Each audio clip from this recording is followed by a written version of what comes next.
Gentlemen, good to see you both. Thank you so much for your time. You too, champ. Bless you. Good to see you.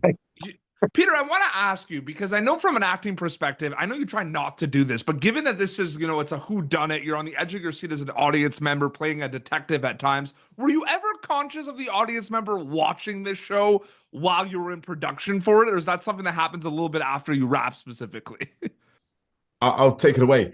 Of course. You see, here's the thing. When you're a character within this story, a whodunit story, trying to very authentically tell your character's story, I think there is a subconscious element of having an out-body experience of being the audience looking in.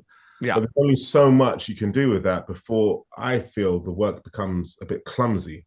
Yeah. So for me personally, I found it like so important to be really, really rooted in the reality of what I was doing from moment to moment to moment without fussing over how I may be perceived. Absolutely. Peter, you're on deck now. I agree. I think what's interesting is that we naturally, also are audience members in a way. And I think that's the kind of thing we discuss, when we have drinks in the evening or the weekend. But when, you're on set, you don't want to be thinking about that because, you could be kind of having two voices. That's what you trust the director for. Right. Yeah, absolutely. Now, two specific questions. Question specifically for you. We'll start with you, David. Specific question for you is: I feel like, and I'm excited to ask you this after your answer to the first question. I mean, that script to screen journey really interests me, right? Because you get these scripts and you can envision it as much as you can, but then it actually really comes to life while you film it, right? And you see the amazing kind of aesthetics and everything. What is that script to screen journey like for you on this show specifically, David? What is that like, seeing it come to life on screen? It's wonderful. I mean, the one thing that kind of caught me off, and when I say wonderful, I mean that in the most exciting way. It just, from reading the script and then actually being on set and just seeing the scale of everything, for me, just really, really allowed me to lean in to the fabric of the environment. Yeah. Being on that set, it's very, very humid. It had its own mini ecosystem.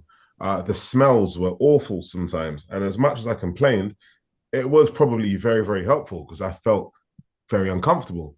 So leaning into that and just using the things around you, for me, just made a lot of sense. Yeah. There are no rules in the jungle. So it makes more sense to kind of go with the grain instead of going against the grain.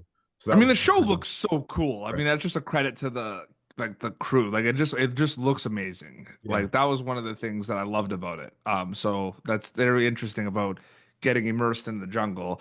Peter, my question for you specifically is, it's all storytelling at the end of the day, but you have an incredible body of work where not only have you been able to dive in all these different worlds, but you've gone to play these different characters. And I'm just curious from you, from a storytelling perspective, how separate are past projects or journeys compared to something like this? Do mindsets or preparations from shows like Yellow Jackets or One Piece come into play here, or are they completely separate once you wrap them? Yeah, no, I think each show is definitely its own thing. You start from scratch and, you really just trust the script. I mean, coming from a theatre background, I really hold the script as the guiding light and try and get all my information from that. And then obviously do independent research based upon what that character's real life is, and then talk to the director. So I kind of have that triumvirate of preparation. And then of course, once you get in front of camera, you want to let it all go and just be present with your fellow cast members.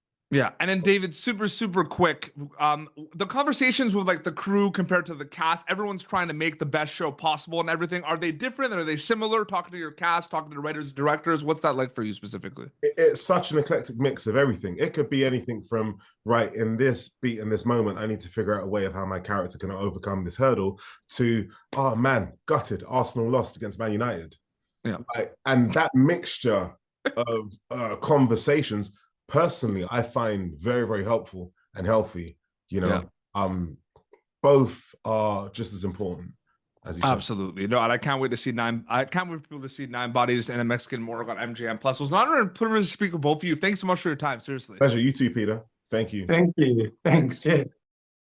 Thank you for tuning in to Popternative. Make sure to check out our past episodes of Popternative on YouTube.